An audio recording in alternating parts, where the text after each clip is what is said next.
to announce the winner of the first Parliamentary Assembly's Women for Peace and Security Award, the Honorable Nancy Pelosi, the Speaker of the House of Representatives.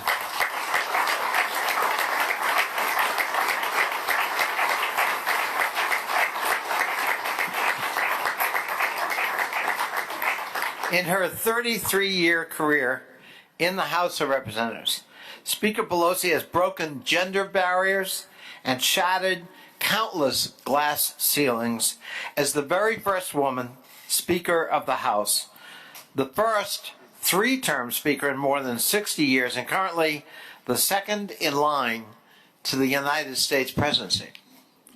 As a leader on security and intelligence matters, where she served on the Intelligence Committee for a number of years, she has advocated forcefully for the equal participation of women in international security missions.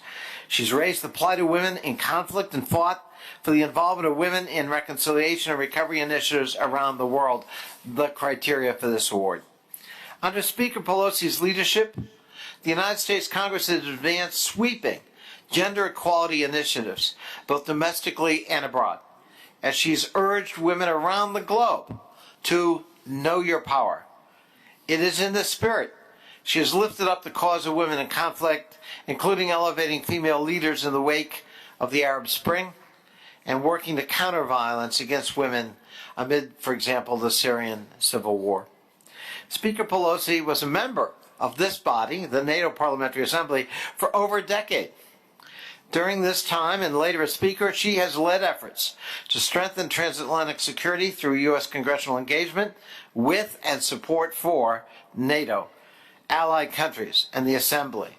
Since her re-election as Speaker in 2019, she has led large bipartisan congressional delegations abroad, including to the 2019 and 2020 North Atlantic Council and NATO Parliamentary Assembly joint committee meetings in Brussels. This is her third participation, as I mentioned earlier.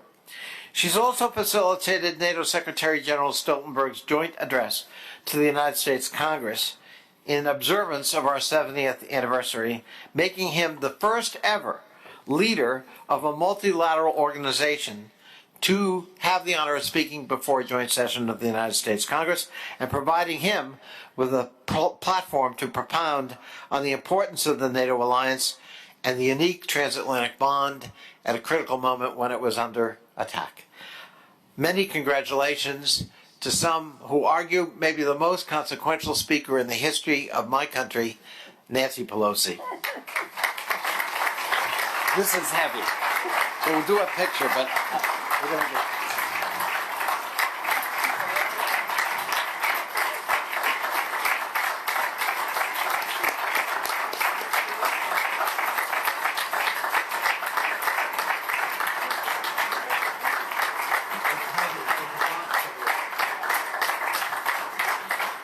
Madam Speaker.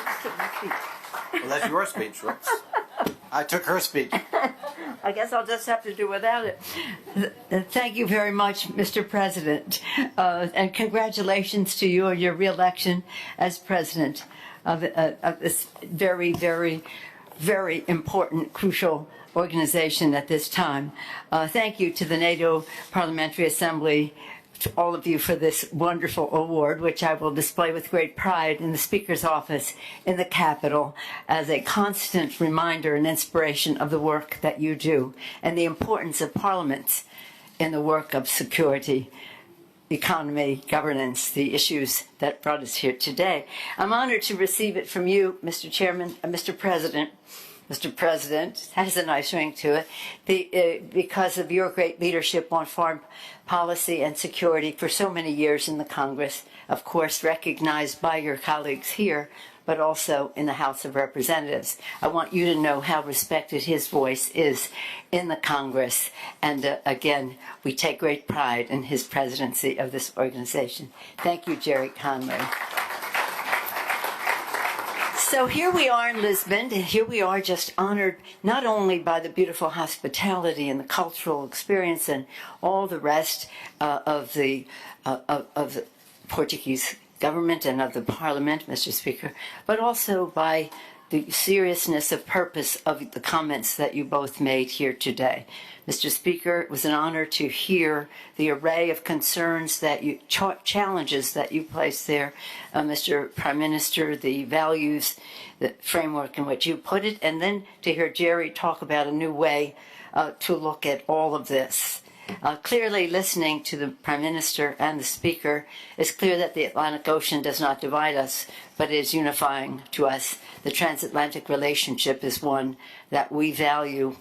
Clearly you do. Lisbon, Portugal, has been, shall we say, the master of the seas from the age of discovery, and now as you try with the COP26 and also your initiatives on the oceans to protect that tremendous ecological resource. I last saw the Prime Minister in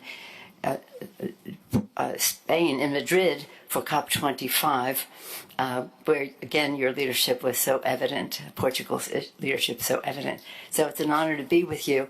To hear you talk about being one of the founding members of NATO is indeed a source of pride to Portugal, but it is also a source of great pride to NATO that Portugal was one of the founding members, even in a time not as democratic as it is now, as the Speaker referenced. It is exciting to be here and talk about the bipartisanship of multilateralism in the Congress of the United States. I think it's important to always make that point. Parliaments are important. Bipartisanship is important. And I just want to acknowledge that still with us are some of our other colleagues from all over the country. Congressman Rick Larson of Washington, Linda Sanchez of California, Brett Guthrie of Kentucky, John Garmendi of California, Brendan Boyle of Pennsylvania, Neil Dunn of Florida, and Jennifer Gonzalez Colon of Puerto Rico. And that is an applause line, all of them. Could you please? My colleagues.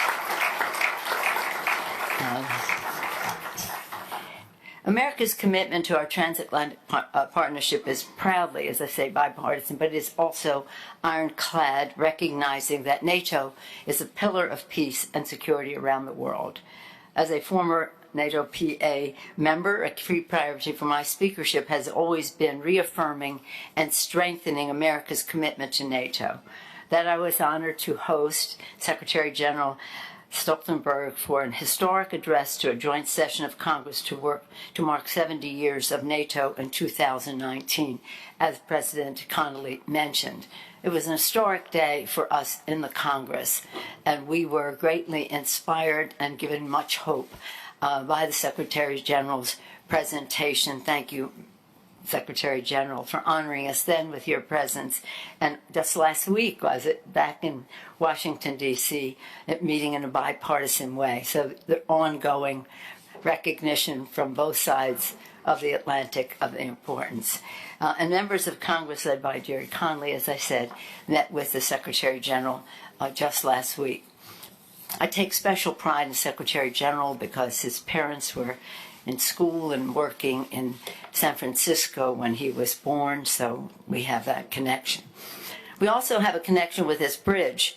I mean, here we have this, looks like the Golden Gate Bridge, or ours looks like your bridge, but I think it's enough of a sign for us to say, since we're here now with this bridge, maybe, once again, I'll say, maybe the NATO PA should be meeting in San Francisco sometime soon, like that. In any way, when we come to meetings of this kind, or just on Codels to different strategic areas of the world, our three pillars of our presentation or our pursuit of information has always been security, first and foremost, economics, because economics are central to the strength of a democracy, and governance, as you spoke of, Mr. Prime Minister.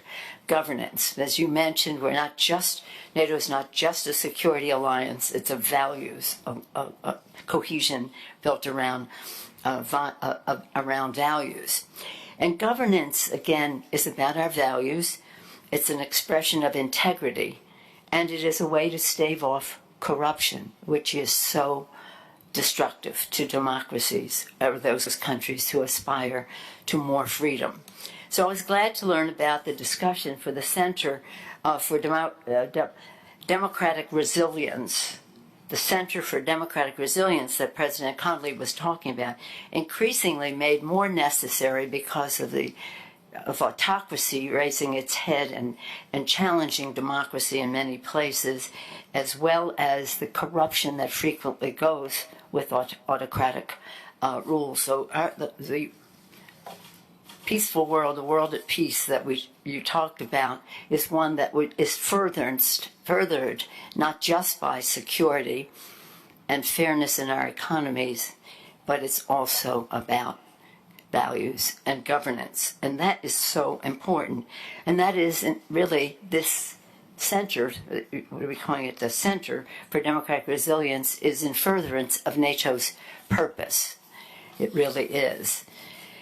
The furtherance of its purpose is also realization of the role of women, an equal participation of women in security matters. NATO, thank you, Secretary General, has recognized that with the Women, Peace, and Security agenda, with its work to mainstream a gender perspective into peacekeeping operations and prioritizing greater representation of women in all decision-making levels. There's great humility and pride that I accept this inaugural Women for Peace and Security Award. I do so with deep appreciation of the contribution of NATO to advancing gender equality in the arena of peace and security. So thank you so much. I'm very honored to receive that. This honor is particularly meaningful to me because for over 25 years, starting as a member of Intelligence and an ex officio as Speaker of the House, Intelligence it really made me the first speaker, first leader actually, in the Congress for generations to ever have a security credential going into that office. The first time, imagine, all those years, all those men, none of them had been in the committees of security. And I really respect my colleagues for respecting the importance of that. One of the goals was to bring more diversity, as Mr. Connolly mentioned, more diversity of more women, more people of color into the intelligence community, because when we talk about our security, we talk about our military, very important, our diplomacy, very important, but also our intelligence aspects of that. So I wanted the face of America's security to be more about women, people of color, in all of those aspects. So this award means a lot to me, and I will share it with my colleagues, many of the women in Congress who serve in leadership roles on the Armed Services Committee, the Intelligence Committee, Foreign Affairs Committee, Homeland Security Committee, and the rest. But this is not about mere representation, it's about leadership in those regards. I also think, but, I'm just saying, that when we're fighting corruption, women are great champions in fighting corruption wherever it may exist. And fighting corruption is strengthening democracy.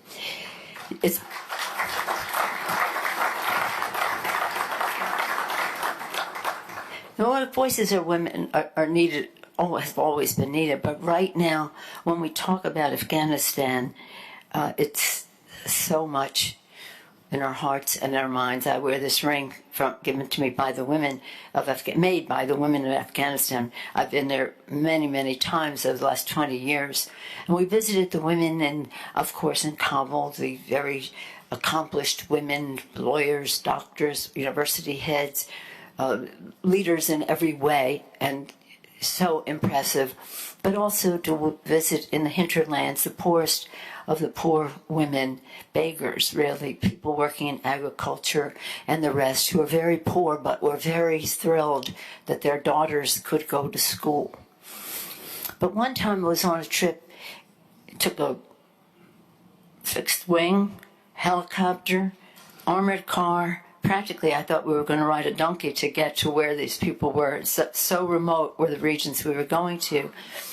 The women said, "We just want to meet with you alone. No men.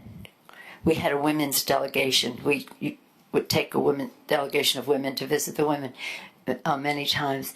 And those women, as poor as they were, they said, you want us to send our daughters to school, and we want to do that. You want them to take advantage of health centers. We want them to go there, but we cannot let them leave the house until we have security. And we can't have security until we end corruption in our country. Imagine, as unsophisticated, well, they were educated in many ways, but not formally. They understood the connection between freedom and ending corruption. So we cannot ever forget them, and I want to salute NATO, because the NATO alliance was so instrumental for having a whole generation, 20 years, of women and girls to receive educations that what they would have never received without the NATO presence, the allies, the alliances in Afghanistan. Now we cannot let that go, slip away. We must keep our focus there, keep these women close to our hearts as we go forward, because it's not just about the women, it's about what it means for Afghanistan. It's not just about Afghanistan, it's what it means about security in the world, the women of Afghanistan. And again, I salute NATO for the success and cooperate U.S., NATO, and other countries' success in Afghanistan.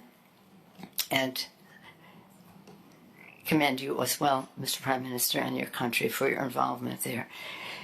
Again, in fact, when people ask me, if you rule the world, what one thing would you do?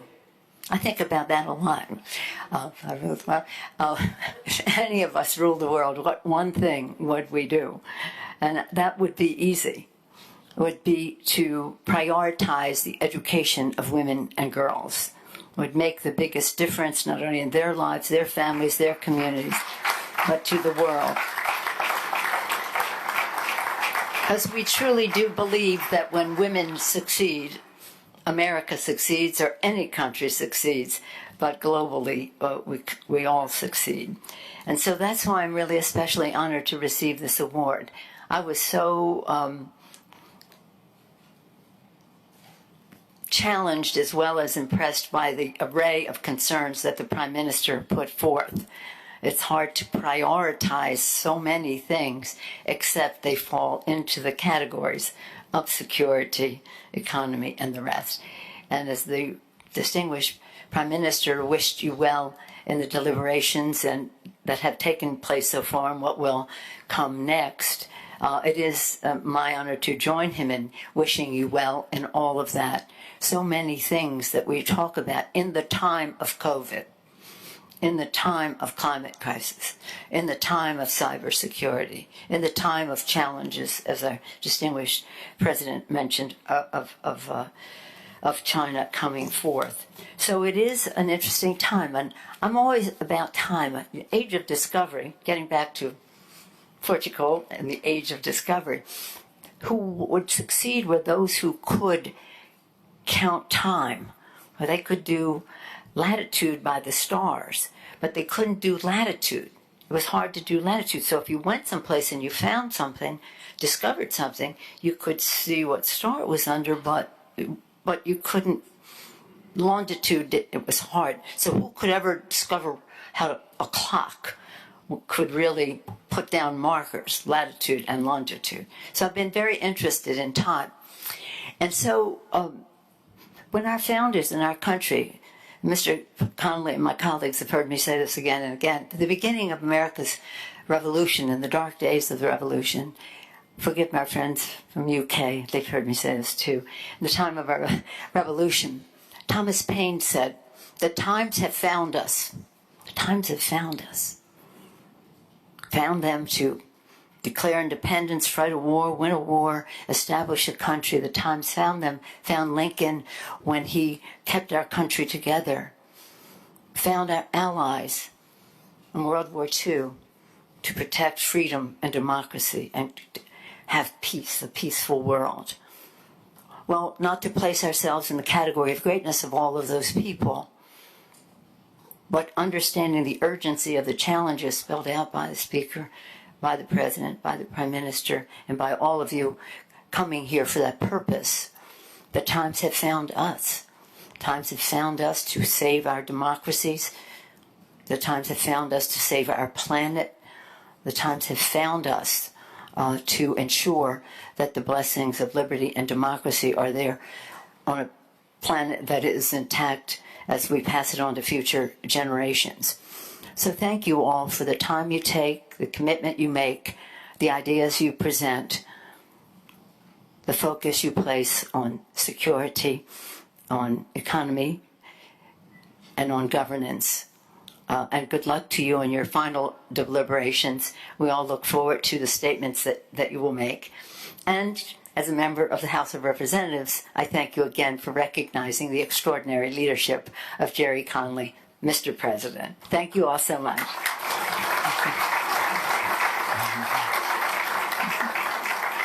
Good